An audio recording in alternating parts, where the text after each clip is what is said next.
ان شاء الله في هذا المساء ان احنا يعني بنتيجه ايجابيه بالنسبه لفريق نادي الوداد، الفريق المغربي اللي بيمثل هذا الحشد الجماهيري الكبير. يعني نتمنى له كل التوفيق ان شاء الله في هذا المساء. تشكيله فريق نادي سان داونز: ويليام حارس مرمى، موداو لاعب رقم 25، كيكانا، ريفالدو كوتزي، عبد المنعم بطويل.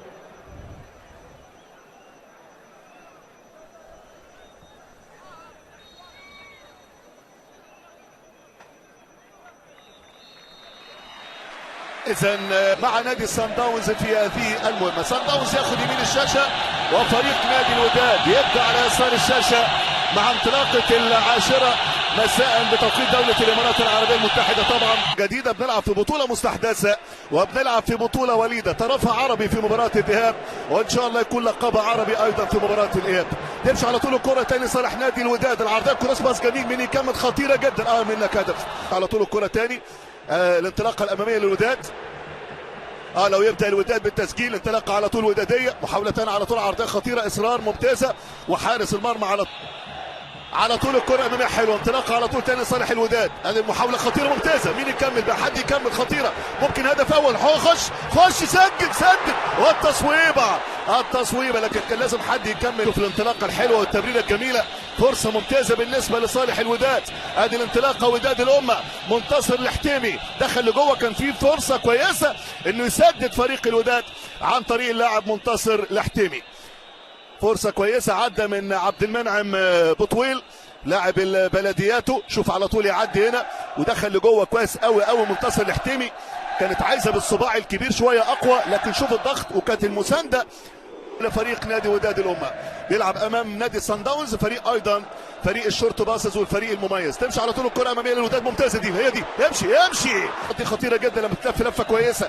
تمشي على طول الكره الثانيه يا راجل في البعيده شويه، صالح الياندي يمشي كرة تاني، عرضية خطيرة، لكن يطلع دي شوية وتبقى اجريسيف شوية واقوى شوية على دفاعات فريق السان داونز. يحيى عطية الله تحط الكرة تاني ودادية، ادي التصويبة لكن يطلع داد، والاربعة المدافعين يرحلوا وسط الملعب، يعمل زيادة عددية الوداد. يمشي كرة تاني على طول ودادية، شوفوا واقفين ازاي فريق سان داونز. تمشي كرة تاني ملعوبة، العب، تمشي على طول الكرة تاني خطيرة ممتازة، حط رجلك يا رجل، حط رجلك، خطيرة جدا، لكن تعدي من ويليامز. فرص لحد الآن لسه عطية الله، والكرات العرضية مراوغة بتاع هشام بسفيان. الأرقام في المباراة بود، ادي جبران، العب بقى فوق جبران. تمشي على طول الكرة تاني في اليسار، بوسفيان، يلا بوسفيان اعمل مساندة تحت منك على طول، عبد الله ابراهيم، والمساعد الثاني عبد الرزاق احمد بن جيبوتي، مصطفى غربال، ومقرن.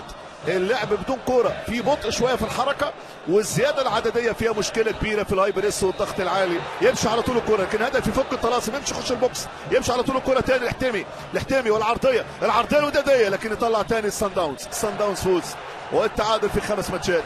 يمشي على طول الكره تاني اماميه ممتازه، خش البوكس خطيره، ممتازه العرضيه، لكن تخبط تاني على طول في دفاعات فريق السان داونز.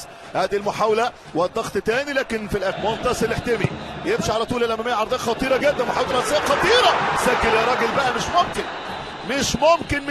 ويليامز.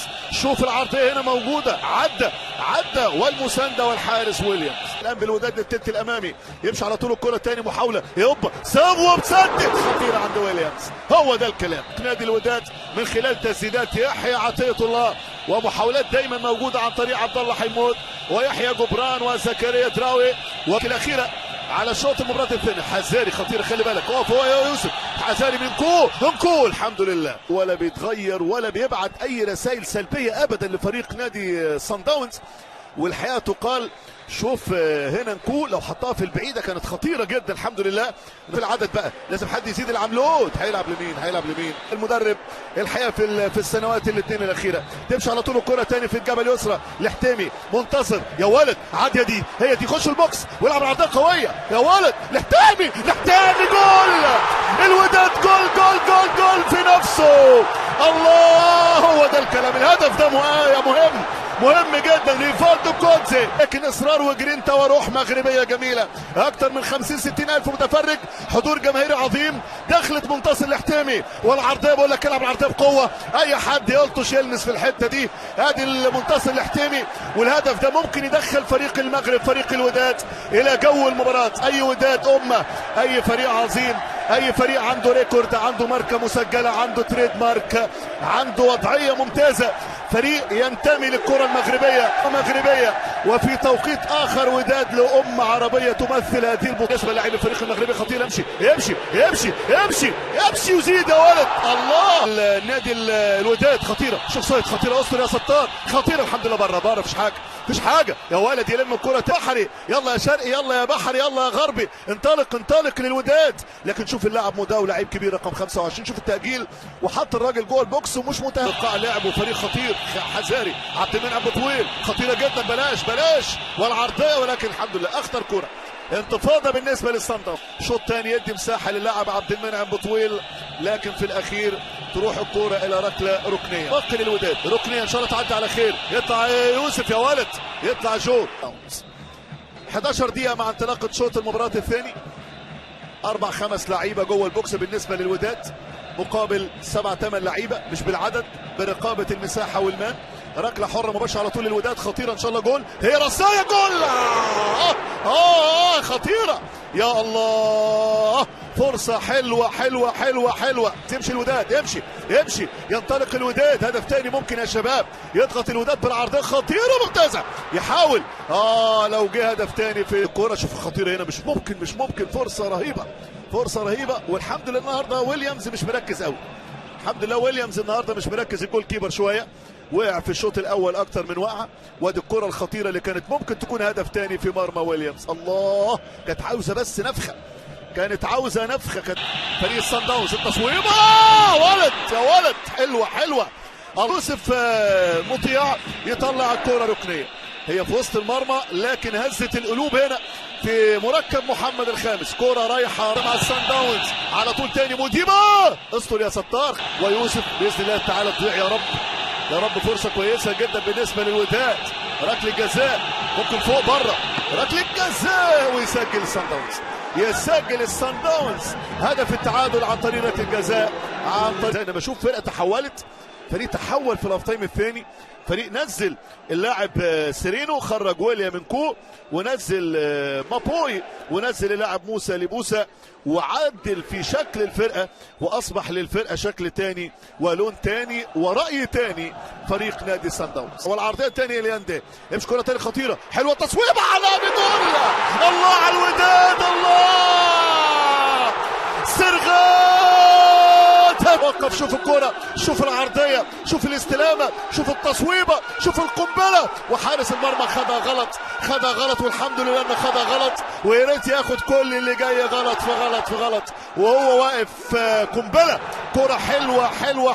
السلام عليكم ورحمة الله تعالى وبركاته. الفيديو ديال اليوم غادي نشوفوا فيه كالعادة التيك توكر المغربي الملقب بالرأي المغربي ولد الصحراء الغربية المغربية، واللي غادي يتكلم على الغدر اللي قامت به جبهة البوليساريو الإرهابية بقصف 4 ديال الأحياء في مدينة السمارة بالأقاليم الجنوبية للمملكة المغربية.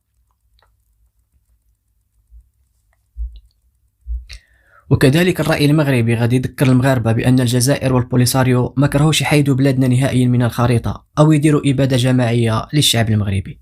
لذلك لازم على المغاربة يفيقوا شوية بنعسهم ويحيدوا من بالهم داك الكلام الخاوي هدي الخاوة مع الجزائر. وكذلك الرأي المغربي غادي ينصح الجمعيات المغربية اللي قاموا بإخراج مئات الآلاف من المغاربة للتضامن مع خوتنا والأهل ديالنا في فلسطين المحتلة، غادي ينصحهم باش يديروا نفس الشيء ويخرجوا المغاربة للشارع تنديدا بالقصف الإرهابي اللي قامت به جبهة البوليساريو الإرهابية، لأنه حتى حنا بحد ذاتنا عندنا مشاكل سياسية وخطر كبير كيهدد سلامة الوحدة الترابية ديالنا. المهم إخواني الكرام، ما نطولش عليكم في المقدمة ونخليكم تشاهدوا الفيديو. ما تنساوش تدعمونا كالعادة بالإعجاب والتعليق. بالنسبة للإخوان ديالنا اللي أول مرة كيشاهدوا القناة، كنطلب منكم تشتركوا وتفعلوا زر الجرس باش توصلوا بالجديد ديالنا دائما. السلام عليكم ورحمة الله تعالى وبركاته. بقدر ما كان اختراع الذي انطلق من غزة مع عسكر الاعتقال مذهلا، والهجمات التي تلت ذلك داخل بلدات المستوطنين الجنوبية في إسرائيل التي تم الاستيلاء عليها من الفلسطينيين الأصليين خلال تطهير العرق الماضي، فإن أسباب هذه الأعمال واضحة بالنسبة لكل من نظر إليها بعقل متفتح وإحساس بالعدالة. هؤلاء المقاومون مدفوعون بمعاناة شعبهم التي نجمت عن سرقة أراضيهم بالجملة وتطهير العرق والإبادة الجماعية المتزايدة نتيجة المشروع الصهيوني عنصري الذي نشأ حتى قبل إنشاء إسرائيل قبل 75 عاما. لقد حفزتهم عدالة القضية الفلسطينية والنضال من أجل الحرية. تطور احتلال عسكري منذ عام 1967 في رقم المقاومة، فبعد أن تم محو 500 قرية فلسطينية في عام 1948 لتغطية الغابات الاصطناعية، الآن يهدف نظام نتنياهو إلى محو غزة من على وجه الأرض إذا تمكن من إفلات من عقاب ويشبه القائد العسكري الإسرائيلي الفلسطيني بالحيوانات. الحصار لا إنساني. وتأتي المقاومة حاليا بعد 16 عاما من الحصار لا إنساني على غزة الذي شهد إلى جانب المجاعة والحرمان سلسلة من القصف من البر والبحر والجو من قبل القوات الإسرائيلية.